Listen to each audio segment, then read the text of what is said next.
This is a video review of Cube Giraffe from Doubutsu Sentai Zyuohger, and I really like this guy. First up, he's just a nice little cube. It's fun to just hold him in your hand like this. And I know that sounds weird, but one of the things that these kinds of toys, just Transformers in general, Power Rangers, Tobots, all that stuff, what they give me, why I really enjoy them, what draws me to them year after year after year, is just that they give me a nice tactile experience, so I can always be doing something with my hands. And this guy has a very, very nice, kind of worrisome quality, because, like, you can transform him with just one hand like this, and especially because of how clicky the ratchets are, it's just a nice, satisfying, tactile experience. And also, I really like his draft mode. I think it's adorable.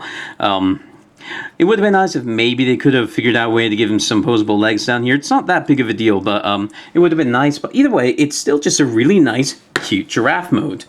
And so there's just a lot here that really, really appeals to me specifically. I don't know how well it would appeal to other people, but it's there. I also like that he's kind of a Mario block, like not a question mark like you usually see in the games, but they did have exclamation marks from time to time, and I like it. It fits with Zyuohger's kind of video game aesthetic. To turn this thing into a cannon, you'll turn it into the giraffe mode,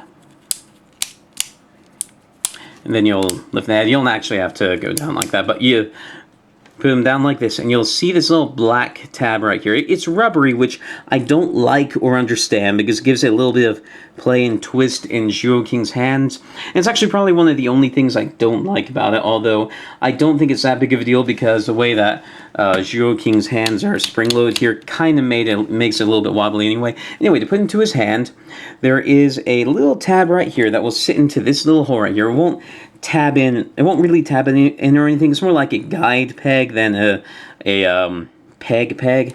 But you'll put it in here, and then you put this into the hand like that. And here you have Zyuohking with the giraffe bazooka. And I don't think it looks that great. It looks okay, but it's...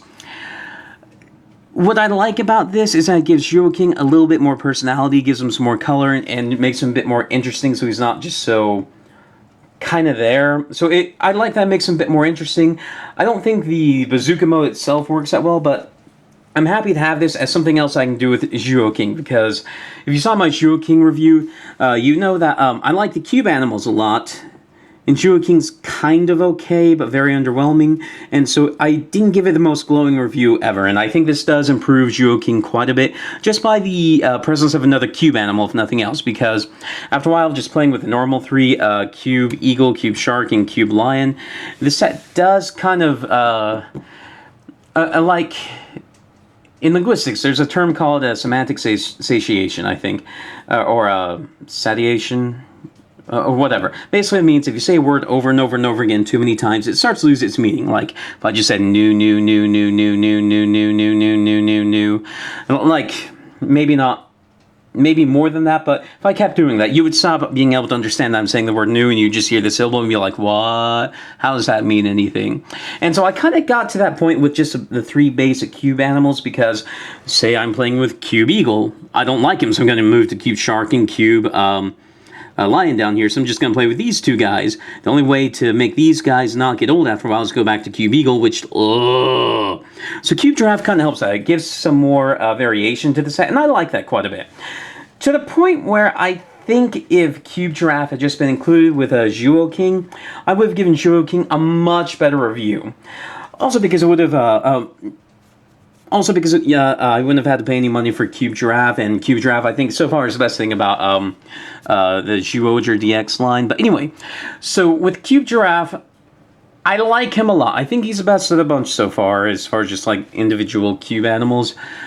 But I wouldn't pay more, I don't want to pay more than $15 for this guy. That's kind of limit of where I would pay for him if I weren't, like, doing this review just like for my own collection. That's how much I would want to pay for Cube Giraffe at max. But I really doubt anyone's going to, in the States at least, is going to be able to find him for less than $20 shipped, and that would be really, really hardcore deal shopping to find that, I think. So I do think he ends up being a little bit overpriced, which does affect my recommendation. So my recommendation is shop around a lot for him, because while he is the nicest thing of the Zyuohger stuff so far, you could kind of get the same thing out of Lego, which I think is also kind of the one big damning point of this entire line, which is just, you can make all of this in Lego, have it be just about as good. If you don't want to deal with parts coming off, glue the Legos together, that's kind of heresy what I'm talking about, but you could do it. Anyway, this has been a video review of Cube Giraffe. I review Transformers, Power Rangers, Digimon, lots of stuff like that. If any of that sounds interesting, please subscribe, and thank you for watching.